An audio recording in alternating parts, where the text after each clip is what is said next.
Всем привет и добро пожаловать во второй выпуск, где я рассказываю о своем пятидневном приключении в городе Гуанчжоу. Ну что, погнали?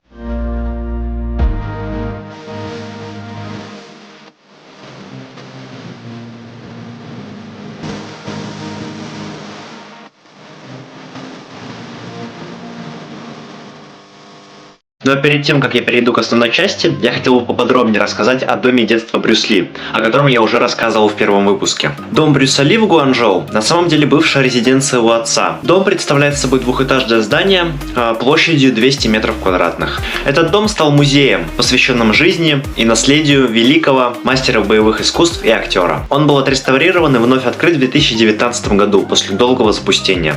Посетители там могут увидеть редкие фотографии, а также предметы, связанные с жизнью Брюс Ли и его карьерой. А теперь я перейду к основной части. После прогулки по ночному Гуанчжоу на следующий день мы отправились на гору Баюнь. Это большой природный комплекс, в который входят несколько горных вершин, озера, сады и храмы. Высшая точка пик Мо Синглин достигает высоты 382 метра. На сегодняшний день гора Белого облака, именно так переводится название Баюнь с китайского на русский, является не только природным заповедником. Здесь организована курортная зона для отдыхающих из Китая и других стран. За время своего существования горы Белого облака многократно завоевывали почетный титул одного из 8 чудес Китая. Этому способствовала и построена в наше время канатная дорога. Уникальность местности придают самый большой в азиатской части парк птиц, шикарное поле для игры в гольф, парк скульптур.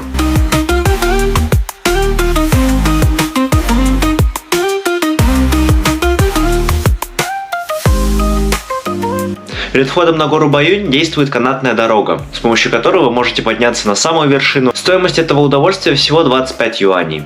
Обратная дорога обойдется в 20 юаней. И билет в обратную сторону мы покупать не стали, чтобы погулять по парку и понаслаждаться видами. У выхода из парка мы остановились, чтобы купить по холодному молочному чаю, потому что в тот день было очень жарко. Один стаканчик 0,5 мл стоил где-то 17 юаней.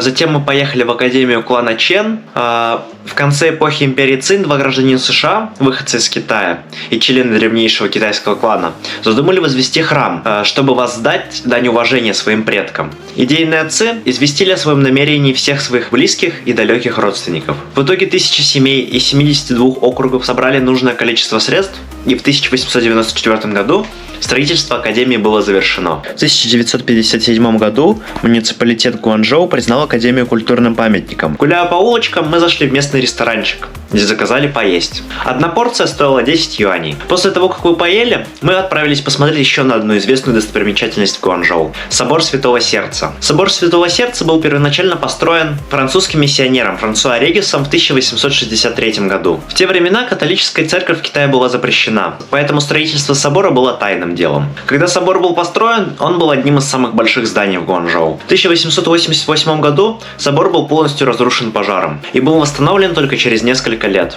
Сегодня он выглядит почти так же, как и в период после восстановления. Недалеко от собора продавали гигантские кокосы, всего по 13 юаней. Удалив жажду кокосовой водой, мы отправились гулять по городу дальше. Чуть позже мы пошли в сторону Бейджинг Роуд, зайдя в маленький магазинчик, чтобы купить там напитков. Погуляв немного у реки, мы зашли посмотреть на гигантский буддийский храм Дафо, который находится недалеко от Бейджинг Роуд. Храм был построен королем Лиу Яном в 971 году нашей эры. Храм полностью сгорел в 1649 году и был восстановлен в 1664 году. После мы пошли на улицу Бейджинг Роуд. Это одна из самых древнейших улиц города, подтверждением чему служит укрытые стеклом фрагменты брусчатки 700-летней давности. Это также сердце старого коммерческого района Гуанчжоу, производившие товары для отправки по Великому Шелковому пути. Кстати, все здания на этой улице сделаны не только в южно-китайском стиле архитектуры, но также и в европейском. Дело в том, что на мануфактурах работало много иностранцев. Селились они здесь же, принося в Гуанчжоу частичку своей родины. Там я взял попробовать вонючий тофу. Со стороны можно было понаблюдать приготовление заказа. Тофу мне очень понравился, и этот вкус несравним ни с чем. Это просто стоит попробовать. Если будете находиться в Китае, обязательно попробуйте вонючий тофу. На следующий день утром мы отправились посмотреть на старинные китайские храмы. Но перед этим мы зашли перекусить. На завтрак мы взяли два традиционных омлета, которые можно попробовать только в провинции Гуандонг. Блюдо называется Чан Фэн, и это, наверное, один из самых вкусных омлетов, которые я вообще когда-либо ел. Делается он на рисовом молоке. Один омлет стоил 6 юаней. После завтрака мы отправились в храм Гуаньсяо. Местные жители говорят, что храм Гуаньсяо был построен раньше, чем основан сам Гуанчжоу. И это вполне похоже на правду. Только задокументированная история храма насчитывает более 1700 лет, в течение которых здесь проповедовали почти все почитаемые в стране буддийские учителя. В 1961 году храм был включен в список исторических мест государственного значения Китая. Входной билет стоит 5 юаней.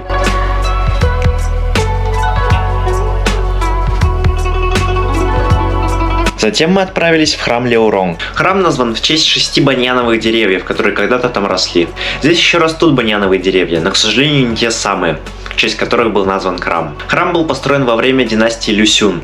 С тех пор храм несколько раз перестраивался и менял имя. Его история насчитывает более 1500 лет. Входной билет стоил 5 юаней. Затем мы зашли посмотреть на мечеть Хуайшэн, которая была построена более 1300 лет назад. Мечеть является не только самой старой в Гуанчжоу, но одной из 4 известнейших мечетей в Китае и одним из самых старых мусульманских храмов в мире.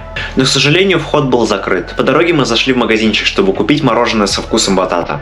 Мороженое было очень вкусным и правда по вкусу напоминало батат. Последний день в Гуанчжоу перед поездкой в Гонконг мы вернулись обратно на улицу Бейджинг Роуд. Зайдя в торговый центр и поделав там немного фотографий, мы разошлись по домам.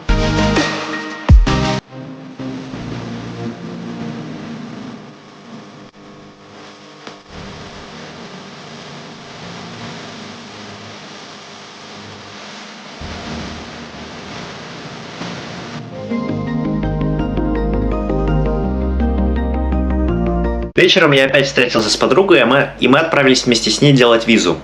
Кстати, удивительный факт, китайцам, оказывается, нужна виза в Гонконг. Визу она сделала быстро, мы просто зашли в полицейский участок, и там стояли специальные аппараты, где можно сделать визу дигитально. Оформление визы заняло 10 минут. На обратной дороге мы зашли в 7-Eleven, чтобы попробовать местный фастфуд. Обычно у нас в магазинчиках такого типа продают хот-доги, а у них кишочки, рыбные пельмени, креветки и мясо на шпажках.